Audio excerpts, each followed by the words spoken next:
Welcome to the Empowered Team podcast. Here I am with a new topic, and it's very close to my life right now. We're easing back into work after illness. How do we get back on track if you've been sidetracked by some sort of flu, some sort of virus? And this is a real thing right now because I just had COVID. So why are we doing this podcast today? Because I noticed so many of the things I had to change or I had to do as I've been easing back into work. So it's the self-care. And here's why I'm recording this, because there's research backing this, that when people get back to work too fast, there are some serious consequences. So here's the research. If they don't give themselves time enough for proper rest, people often experience heightened fatigue, cognitive issues, diminished work performance, and then this affects both productivity and long-term health, with some studies highlighting the persistence of symptoms like fatigue in over 80% of post-COVID cases, even up to 12 weeks after initial infection. Now, I don't want that. I don't think you do. And right now, we're right in the thick of flu season. So I want to get this out there to you so I can share some of the things that I've been doing personally and that you can do too. Because I've been that person. Which person? The person that can push themselves too hard, too soon. And then here's what the risks are. You can face more severe relapses or extended sick leave in the future. Now, a more gradual return, such as implementing some part-time work or modified duties, this has been shown in research to significantly improve overall outcomes in performance, outcomes in health, outcomes in productivity, and it reduces strain on the body and allows a full recovery. So let's dive in so that you can get some of the tips that I'm employing for myself in order to make a full recovery and be the kindest to myself, as well as be able to get the most out of my own productivity. So let's go. I was happy to welcome my husband home from BC last week. He was gone for a week. He came home on Friday. He was all fine and good. Nobody was sick. And by Sunday, he was sick as a dog. So somewhere on his travels, maybe before he left, who knows when, he picked up COVID. So by Sunday, he tested positive, home test, tested positive for COVID. And I was like, oh no, because we weren't social distancing. He was showing no symptoms when he got home. So if Maeve and I were going to get something, we were already exposed. But then we started distancing, making sure we were away from him because he had the worst bout of COVID. He was nauseous and achy and feverish and all the symptoms, all the things. And it was really bad. And so we stayed away, but I was still trying to care for him. I was trying to make sure that he'd already been gone for a week. So I'm doing double duty of getting all the things that she needs and my work, and then also trying to make sure that I had enough groceries and food and things like that in case I got it too. So all of the things were happening to mitigate me getting and her getting COVID while caring for he who had the COVID. Lo and behold, by Wednesday, he was sick on Sunday. By Wednesday, I was pretty sure I was getting it. I could feel the heaviness in my chest. I was still working on Wednesday, working on Thursday, but by Thursday morning, I knew it was getting worse. Maybe my body's just showing some symptoms and then I'm not going to go into full-blown COVID or whatever. I still made sure I wasn't seeing people and was away from people. By Thursday, I knew that it was getting worse and getting worse fast. It got so bad. The fevers, the body aches, the headaches, the snot, the coughing, all the things. This is what you want to hear on a podcast because, it's real life. Here we go. And it just got worse and worse. So bad. I've been laid up in bed or on the couch for days. And I never take Tylenol. I never take painkillers. And I was popping more Tylenol than I have in years. So overall, now I'm at a stage where I'm getting back into things. Now, in the past, if I wasn't full laid out with a fever, then I'm back to work. I'm doing all my things. I might still have some symptoms, but I'm back to fourth gear, fifth gear, just giving her my all. And now I've learned so much about what my body's needs are and that I just can't at this point anymore, especially if I've added a heavy virus like COVID on top of an autoimmune illness called Graves' disease. And I really want to keep this Graves' disease in remission because I'm either in remission or very close to remission. But a virus this serious can really bring back all the autoimmune symptoms that I've experienced, that I've really worked hard at healing and putting into remission over the last couple of years. So I'm committed to doing things in a way that will honor my healing the best. And I thought I'd share a couple of practical tips so that you can do the same whenever you're getting over whatever it is, whether it's a mild cold, whether it is some sort of virus, whether it's actually COVID like we've gotten, so that you've got the tips to go through it. So let's go. First thing is acknowledgement. Acknowledging that the recovery is ongoing. When you're recovering from a virus, it's not something that is, as soon as your fever is done, then you are over the thing. It doesn't work that way. And most of you know it cognitively, but we like to ignore it. We just go back to the things that we did, and then we go back up to the same level. Now, when I say we, I'm talking about those of you who are similar to how Paul and I operate, which is this kind of overdrive mentality, this achiever mentality, this overachiever mentality.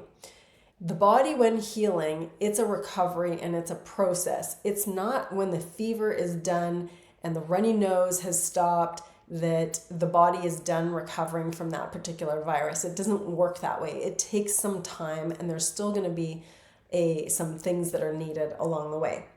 So listen to your body. For instance, this morning I had a meeting, and when I had that meeting, just the act of getting up, getting ready, I went for a very short little walk, tried to do a few mobility exercises. By the time I'd done those things and done the meeting, I had a headache because that was the most I had done in the last several days because I had been so sick. So I have to listen to that. Now, most of us, and myself in the past, might have ignored that headache or taken something for that headache, but instead I realized, okay, I've just got to go a little bit slower today. I might need a lie down or a couple extra lie downs. Maybe I have to work from bed. You just don't know. So the acknowledgement are that we have to slow down. Remember what I shared before is that symptoms like fatigue in over 80% of post-COVID cases can be even going on for up to 12 weeks or more. And that's not even talking about long COVID. So let's just recognize that this is a process. It's going to take time for the body to fully recover. And it's going to take actually a lot longer than you want it to take if we don't give it what it needs in that recovery. So next tip, number 2, start with a lower stress load. So whatever that stress load is, and that stress load might be activity, that stress load might be output, like creative, cognitive output, whatever your workload is, whatever your stress load is, whatever's the normal for your body, start with much less.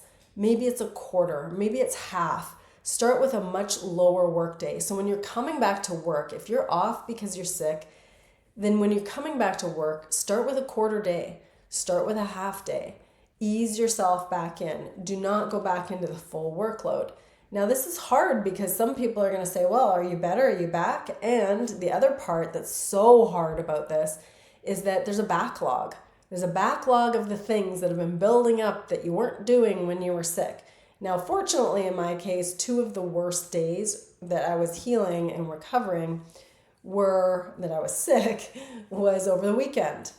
So fabulous. I canceled some things. I moved some things. So I didn't get too much of a backlog. But if you're sick in the middle of the week, and thankfully for Paul as well, unfortunately, he missed his company retreat, something that had been planned for several months. He's the CEO. He's supposed to be there. However, he's not. And he didn't go to the retreat. He couldn't. But that saved him a lot of backload because he had already been anticipating being away for the company retreat.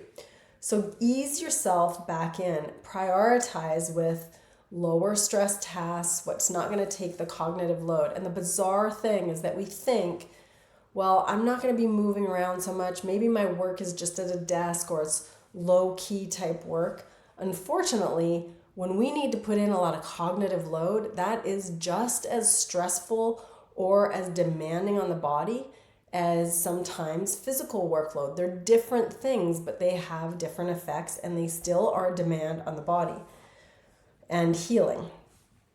So, and then the other next one, number 3, is prioritizing with your hydration and your nutrition. So I'll give you an example of this, and I think this is important to really, really emphasize. Number 1, I think all of you know, I drink a lot of water. Water is my mainstay. You are not going to see me without water. Water bottle in the car, water glass when I'm working, you name it, always water. Sip, see? The thing about being sick, especially when there's phlegm, a cough, fevers, runny nose, all of those things. The thing about being sick is that you need extra fluid just to deal with those cellular changes, getting all of that lymph cleared out, all of the phlegm cleared out. It takes more fluid. Well, then you add some things on top of that. So for instance, mouth breathing. If you're talking a lot like I am right now for this podcast, I'm going to need at least an extra cup of water just because I'm talking. When I'm talking, I'm expelling a lot of little tiny molecules of water when I'm speaking. So I dehydrate from talking. You might notice your mouth gets dry if you've talked a lot, but that's part of you dehydrating because you're speaking. However, the other factor when you're sick is not just the phlegm, not just the extra need for cellular turnover, replacing all those dead cells, but also your mouth breathing. When you're mouth breathing, you're losing more of your water molecules and you can't nose breathe as much because you probably have a stuffy nose or there's congestion. So the extra water isn't just this thing that everyone says that you need because you're sick. It's extra water, it's extra fluids, it's extra tea, extra soup. So what I've personally done is almost doubled up on water if I can. I've got my regular water, which the cup that I have is 1.5 cups of water. So we're looking at 12 ounces of water. Plus I have another container that you might see me with and it's got my tea in it. So then I'll have my tea in that and that's another 1.5 cups, another 12 ounces.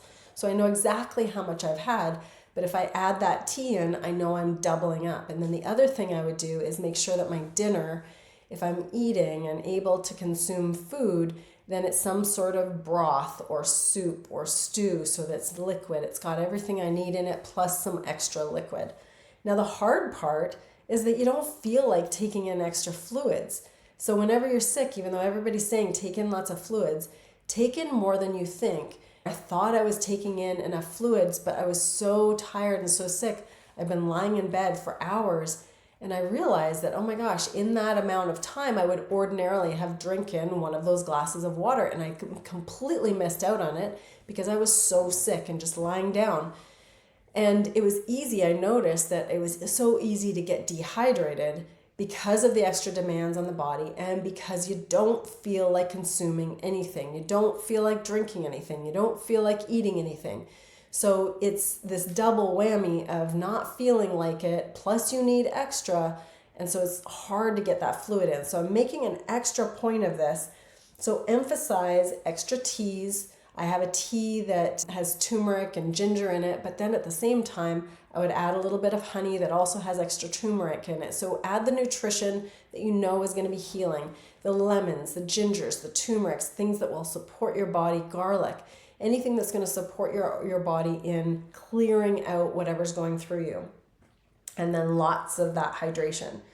If you're having a hard time drinking because of the congestion, try a straw. Hot drinks with oils in it to help clear the congestion or teas. Those will help a lot. lots of anti-inflammatory foods. So I still tried to keep with things that I know are going to be great from a fiber standpoint, but also anti-inflammatory. So live foods like the salads I would ordinarily eat. Now, I didn't really have a palate for that the first day, but by the second day I could eat the salad, and then I really appreciated the soups, even though I didn't have a lot of an appetite, but anything broth, anything soup was very appreciated. And I would just try to add some extra cooked vegetables in there to add more of the anti-inflammatory effects with garlic and the other things that I had mentioned. All right, next one. Number 4, communicate with the people necessary. You are typically working on some sort of team environment. Other people are there.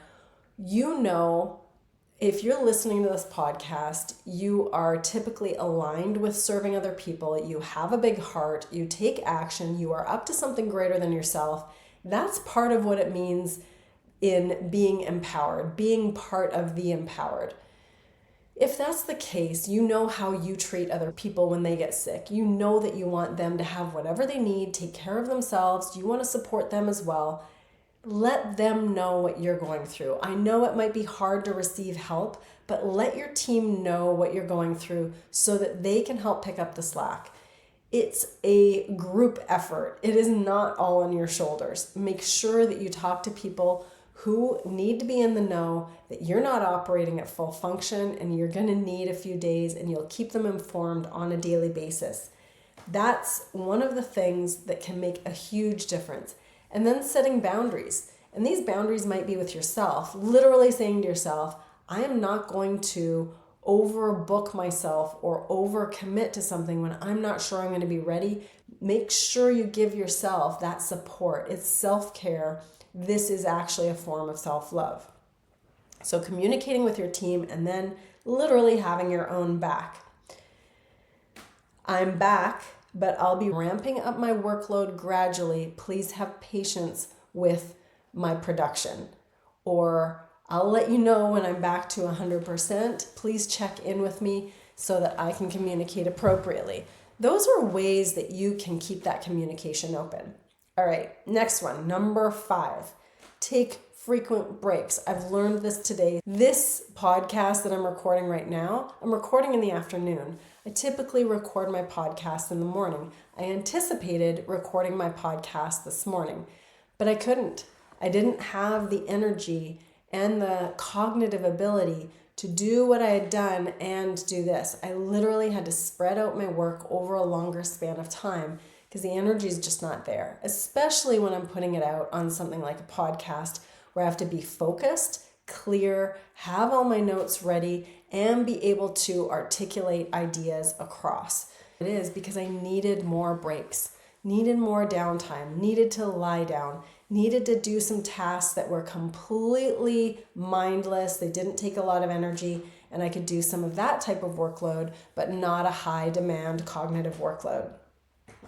There's a technique, and I use this type of technique called a Pomodoro technique, and it relies on ultradian rhythm type scheduling. What it means, though, essentially is that it's working really well with your physiology. It means that you're taking frequent breaks and you're scheduling those breaks. When you schedule those breaks, then you know that you're going to have a block of time that you're focusing on, and then you're going to have a break. It is one of the most productive and effective ways to work, and it's especially useful if you're coming back from something. You shorten the work span of time, you lengthen the break span of time so that you can get what you need as you're recovering, because the recovery is going to take some time. It's probably going to take a few weeks.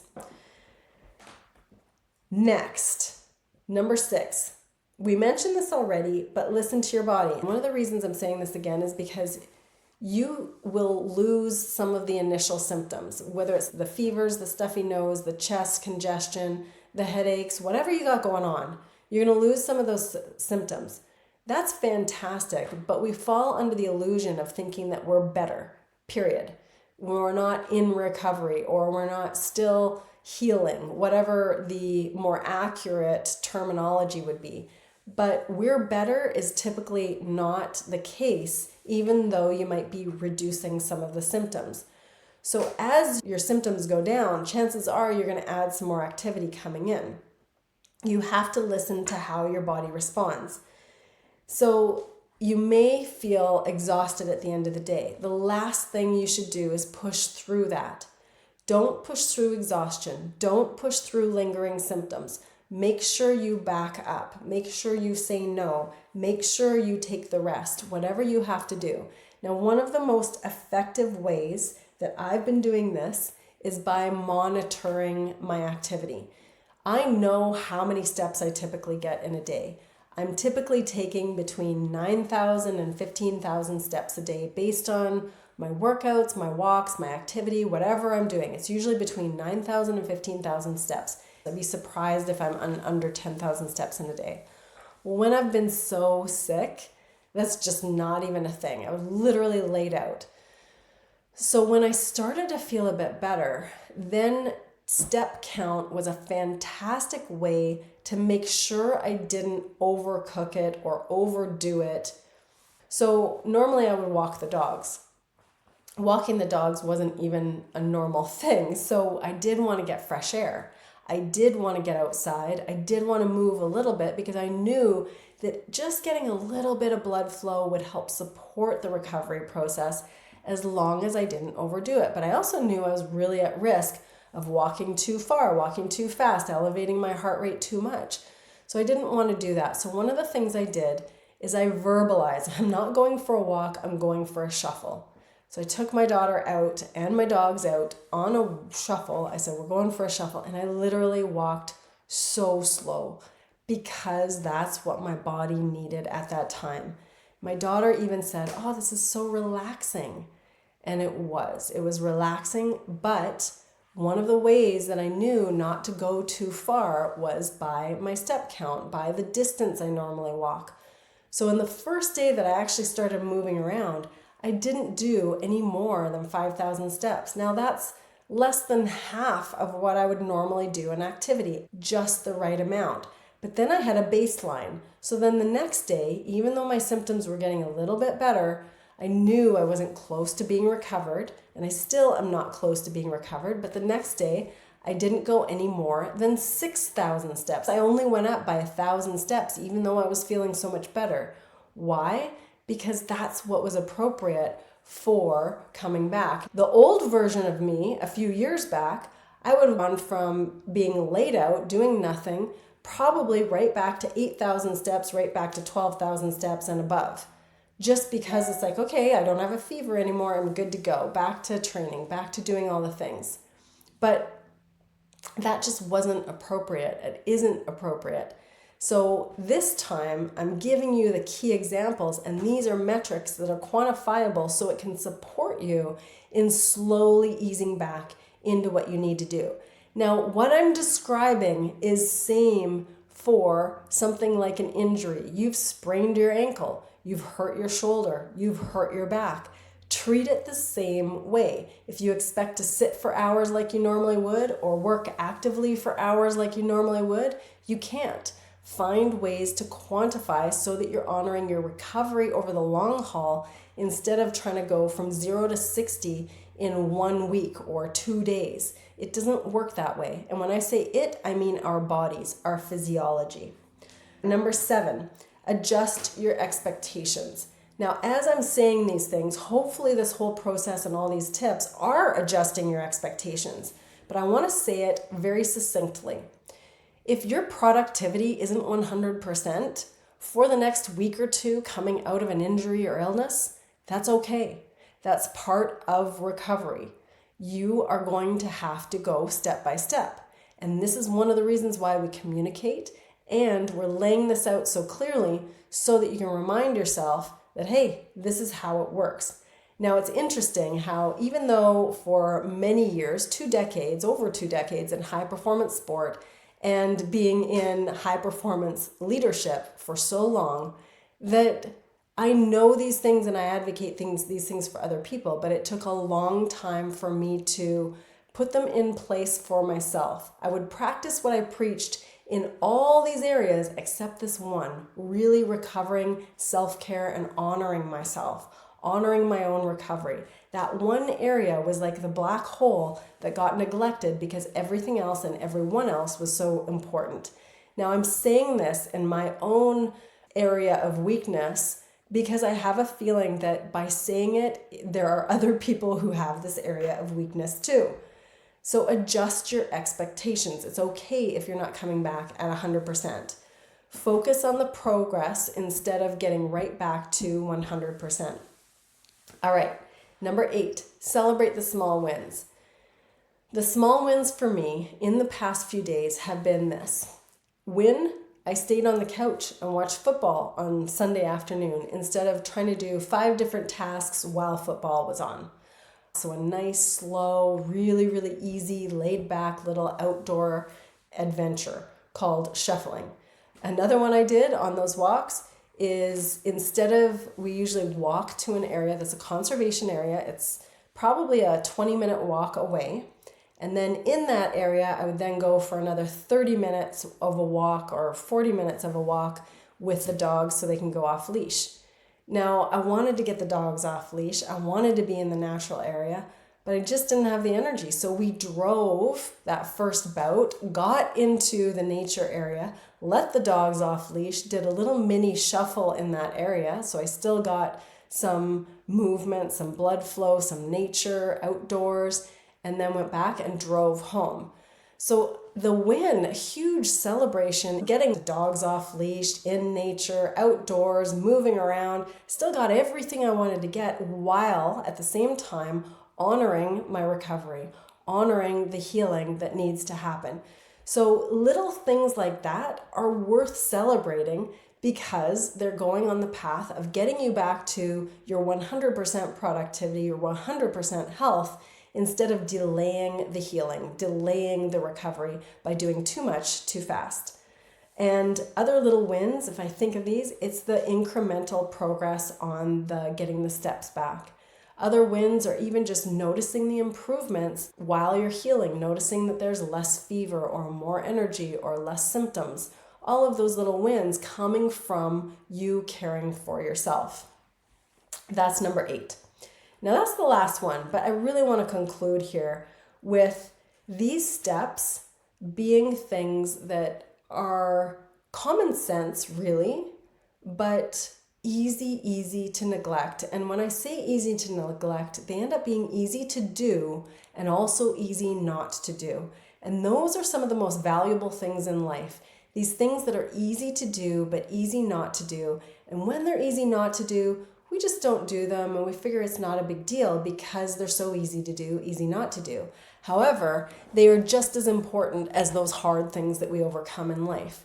These little things like the hydration, the communication with your team, the taking things step by step, the celebrating the small wins, the adjusting our expectations, all of those things are so small and so important. So I invite you that if you're coming off of something, whether it's an injury, whether it's an illness, make sure that you're taking the importance in these small things just as important as some of those things you work so hard and struggle to get through that seem like a bigger thing. So prioritize with your health. You get a bout of COVID, you have an autoimmune illness, you get an injury that, a knee replacement or an ankle sprain from your sports, whatever it is, you get something like that and you realize how much it affects everything in your life. You don't want that. So emphasize your health. Prioritize with your health. Take a look at your long-term performance. It all hinges on your health. You being able to do the things you love to do, the things you want to do, and all the things that you contribute to in life. And then lastly, I encourage you to take a look at 1 or 2 things that you know will make a huge difference for your recovery in anything, for your productivity, for you honoring your own health. Share this with a friend who might be in a similar situation, recovering from an injury, recovering from maybe an illness like COVID, and they need this reminder to recover. Take the time to recover, to ease yourself back in. It's totally worth it. And this is what I'm committed to you that I'm going to continue doing. Why? Because you matter to me, I matter to me, and this recovery means I'll keep being able to provide for myself and for others all the things that I love to provide. Keep going. You're amazing. I believe in you. You are empowered.